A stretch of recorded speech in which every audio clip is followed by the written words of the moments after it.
It's Lena.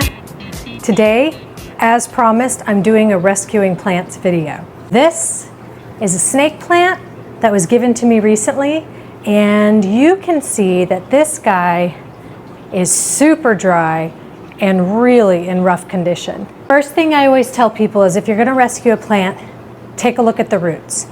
If it has a decent root ball with roots that look like they're still alive, try to rescue it. If the roots are in bad shape, cut your losses.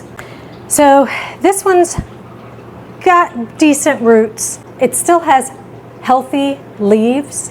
Some of them are in bad shape, but this plant is totally salvageable. These are hard to kill.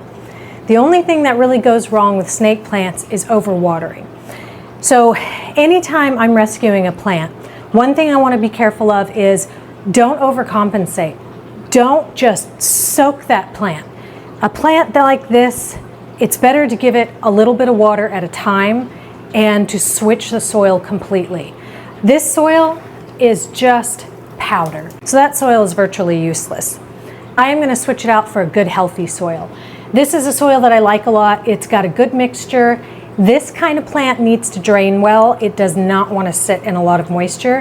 And this is a nice loamy soil. And when I say loamy, I mean it's a little bit sandy, so it's going to drain better than, say, other kinds of potting soils, especially anything you use on tropicals.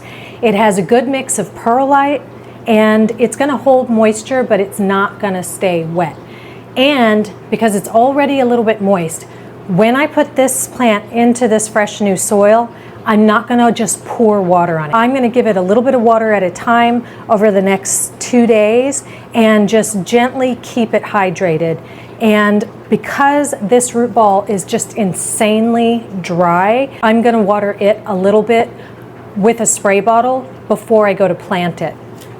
Just to make sure that, because it's absolutely bone dry, that it's able to absorb the water and moisture from the fresh new soil. Because right now it's so dry, water that goes over it is basically going to run off of the root ball. Something to know about trying to revive plants is get good products. You guys have heard me talk about this before. I'm going to use Super Thrive in the water that I am going to pour on this plant. Super Thrive needs to be used the same day that you mix it, but I'm also going to give it a little bit of fertilizer, and I'm not going to give it this one. I'm going to give it a good fertilizer for the type of plant it is. When you look at a bottle like this, you'll see 3 numbers.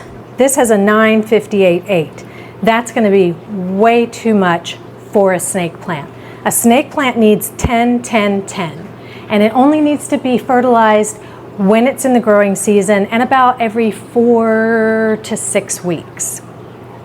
So if you're wondering what those 3 numbers mean, you've got nitrogen, phosphorus, and potassium. Nitrogen is the first, phosphorus is the second, and potassium is the third. And if you're not sure about the type of plant you have and what fertilizer it needs, if you know the name, go on the internet. If you have no idea what the plant is, take a photograph of it and go to your local garden center, show it to them, and they will be able to identify it for you and help you figure out the right fertilizer and get it a good food too. I love this Microlife brand. Sometimes it's hard to get. It doesn't particularly matter what brand. I'm gonna cut back the leaves that are in bad shape so that she's not wasting energy on bad leaves, so that she is growing new leaves and focusing her energy on that. And you can see she really wants to live. She has some new growth started. The next thing that I do when I'm gonna rescue a plant is I'm gonna check it for pests. Usually I'll isolate a plant for about 2 weeks after treating it for pests. Even if I don't see pests, I pre-treat it just in case, because sometimes you might not notice something.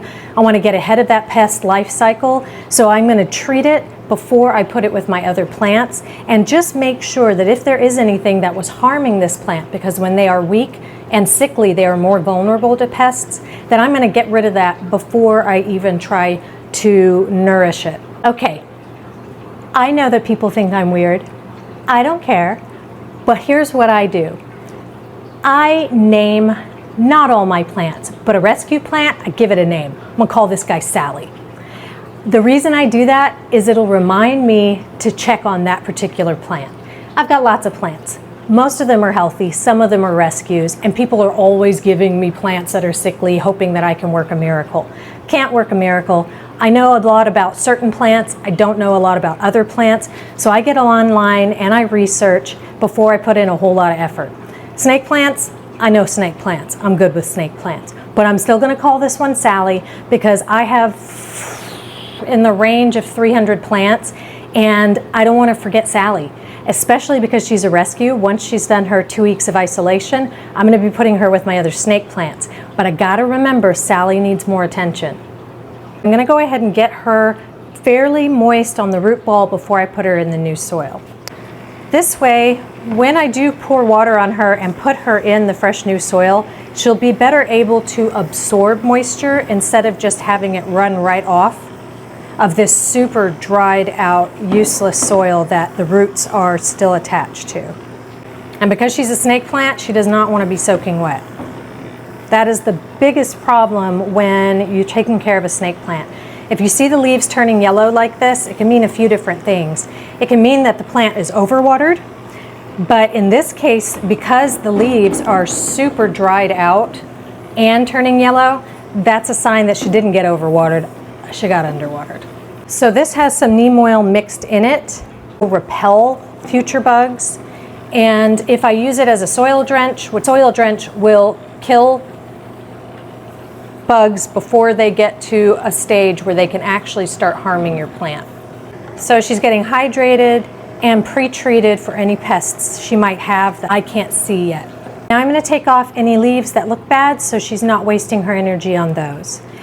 I have my curved pruning shears because they allow me to get in at the right angle so I can make circular cuts. Almost got that baby. Super Thrive, 1 drop per 4 ounces. I've got 20 ounces in here. I'm gonna put 5 drops in, and honestly, maybe a couple more. I really wish they sponsored me because I use this stuff a lot. Now I was talking about the soil. You want a good loamy soil that's a little bit sandy that'll drain well.